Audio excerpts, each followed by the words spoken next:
আমাদের সমাজে দেখা যায় কেউ একটু উন্নতি করছে, অর্থাৎ ব্যবসা বাণিজ্যে ভালো একটা অবস্থানে যাচ্ছে, কিংবা চাকরিতে তার একটা ভালো পজিশন হচ্ছে।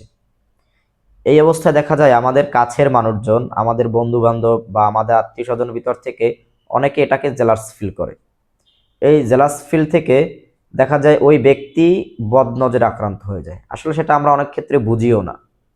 যিনি আক্রান্ত হচ্ছে তিনিও বুঝে না, বা যাদের মাধ্যমে আক্রান্ত হচ্ছে তারাও বুঝতেছে না যে আমার এতটুকু ঈর্ষান্বিতের কারণে বা আমার জেলাস ফিলের কারণে ওই ব্যক্তি, আমার ভাই বা আমার বন্ধু বা আমার রিলেটিভস বদনজর আক্রান্ত হচ্ছে। এই বদনজর সম্পর্কে আল্লাহ রাসূল করিম সাল্লাল্লাহু আলাইহি সাল্লাম বলছে, বদনজর সত্য।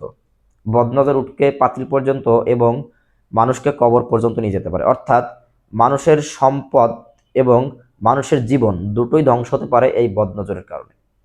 তো এখান থেকে বোঝা যায় আমাদের এই সামান্য বদনজরটার কারণে ওই ভাই হঠাৎ করে, যার ব্যবসা বাণিজ্য একটু ভালোর অবস্থানের দিকে যাওয়া ধরছিল, একটা লোক যে চাকরিতে ভালো একটা পজিশনে কেবলমাত্র ক্রিয়েট করছিল, সে আস্তে আস্তে আবার ডিমোশনের দিক চলে যাচ্ছে। ব্যবসায়িক ভাইটা আস্তে আস্তে তার ব্যবসার লোকসান খাচ্ছে, সে ধ্বংসের দিকে যাচ্ছে। চাকরিওয়ালা ভাইটা দেখা যাচ্ছে আস্তে আস্তে তার চাকরিতে, অফিসে ভালো অবস্থানটা তার আস্তে আস্তে নষ্ট হয়ে যাচ্ছে। ইভেন দেখা যায় যে সে আবার হঠাৎ অসুস্থতায় ভুগতেছে বিভিন্নভাবে। যে মানুষটা সুস্থ একটা মানুষ ছিল, সে বিভিন্নভাবে রোগে আক্রান্ত হচ্ছে এবং এটার কোনো মেডিকেল সমাধানও পাচ্ছে না। তাই আমরা যারা এই জাতীয় বিষয়গুলো নিয়ে অনেক সময় জেলাস ফিল করি, আমরা একটু এইটা থেকে একটু বিরত থাকার চেষ্টা করব।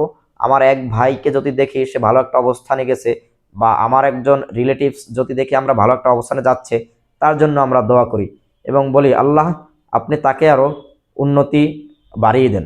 ইনশাল্লাহ এর মাধ্যমে সেও কল্যাণকামী হবে এবং আল্লাহ তাআলা আমাদেরকেও কল্যাণ দান করবেন। ধন্যবাদ।